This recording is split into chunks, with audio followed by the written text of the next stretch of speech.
tough one to swallow. That's certainly true. Sean Payton there. Ian Rappaport added this last night. Quote, Senior VP of Officiating Al Riveron did, in fact, acknowledge the missed call versus the Rams to Payton. The NFL admitted its error.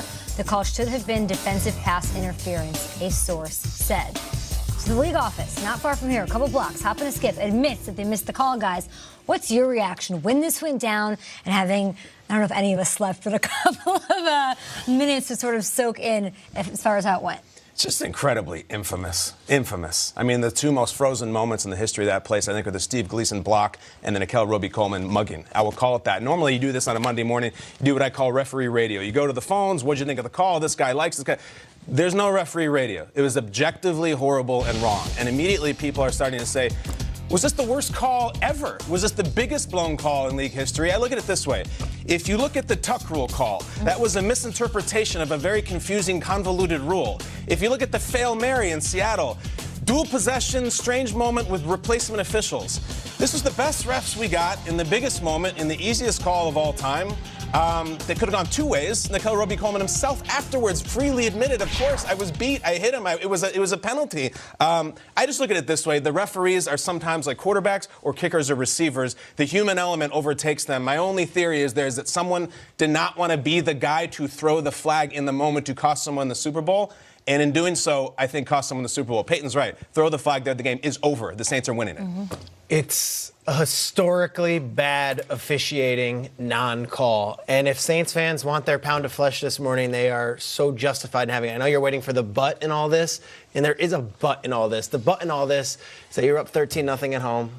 You had 4 possessions in the fourth quarter in overtime. You scored 3 points. You had the ball first in overtime. These two things are separate. Vinovich and his crew blew the call. It was a pass interference that wasn't thrown, and it was also a helmet-to-helmet. Sean Payton, 100% right. And the millions of Saints fans who are outraged this morning are justified. You should be beyond outraged. Like Kyle said, it might be the historically worst missed call in the history of sport.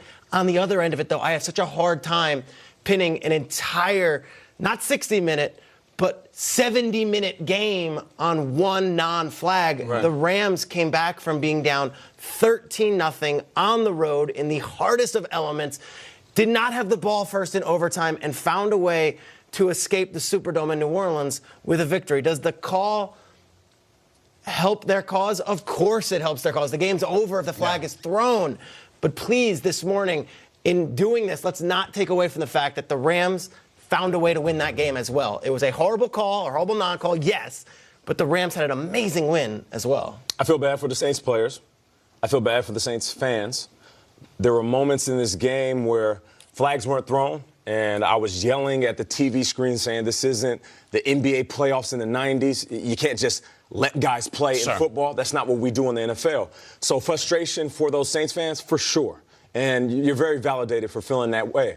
But Strays, you hit it. And even Sean Payton hit it after the game. He said, we had our moments. You're up 13 at home. Put the game away. There's moments within that game where you could have shoved the Rams' face in the ground and you didn't. The final drive, they're going down to score, and you throw the ball on first down, the clock stops. If you run the ball for 3 plays straight, you milk that clock down, forcing the Rams to use a timeout.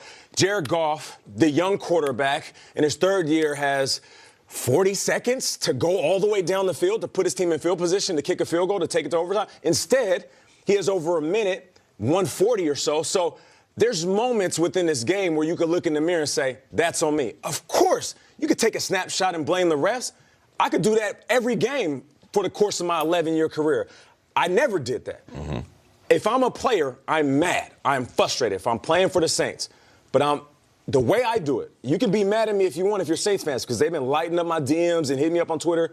I would also look in the mirror and ask myself, what plays could I have made? What plays could we have made to change the outcome of the game so it wasn't in the refs' hands? I don't want to be dismissive to the Rams because I'm not going to sit here and say for the next 2 weeks the wrong team got in because they didn't. The right team got in. The Rams deserve to be in the Super Bowl, and let's give them credit. Will you be frustrated for an entire year? Yes, because the Saints were the best team in football, and they'll be sitting at home watching the Super Bowl like us. We're going to talk about this play a lot, but one play never, I repeat, never determines the outcome of a game. This one kind of did, though. The thing about looking at the mirror and taking blame, and a lot of players did what you used, like Cam Jordan did that, and he said, we could have done things or whatever, it's on you then. This wasn't on them. This was a call that wasn't made. So I can't speak from a player perspective. As a fan watching this, if you're a Saints fan, if you're an NFL fan, you're giving hours of your life every Sunday, Monday, Thursday, sometimes Saturday, hundreds of dollars on gear, tickets, and what you want in return in that relationship is trust. All you want is for them to get the call right, and it didn't happen. And so then you're dealing with a trust issue with the league. I will say this, I give the NFL a ton of credit for having the accountability of saying it's a bad call, because for coming out and admitting it's a problem. And Sean Payton right away, quickly, in an emotional moment of the postgame, brought up those league meetings. Something has to change, and I feel like even as a fan, but also sitting in this unique position at this breakfast table every morning, I see how the league changes. Look what they did to the catch rule. Widely successful this year because they looked at it, stewed it over, made some changes. Something has to be done here, and I hope that this is the thing, unfortunately, at the Saints' expense, to sort of catalyze that. I don't know if it's more refs on the field. I don't know if it's replay, all of that, but something has to be done. But, Kay, there were some missed calls that benefited the Saints. So, we can't sit here and say one call changed the game, because there were calls that benefited the New Orleans Saints. It didn't change the game for them. What did you say? They would have won? Sure. We'll chew on it all morning. Maybe. They would have won. Maybe. Or they don't win. Or they don't We win. don't know. That's the problem. Or time I think it's to management. come down to that.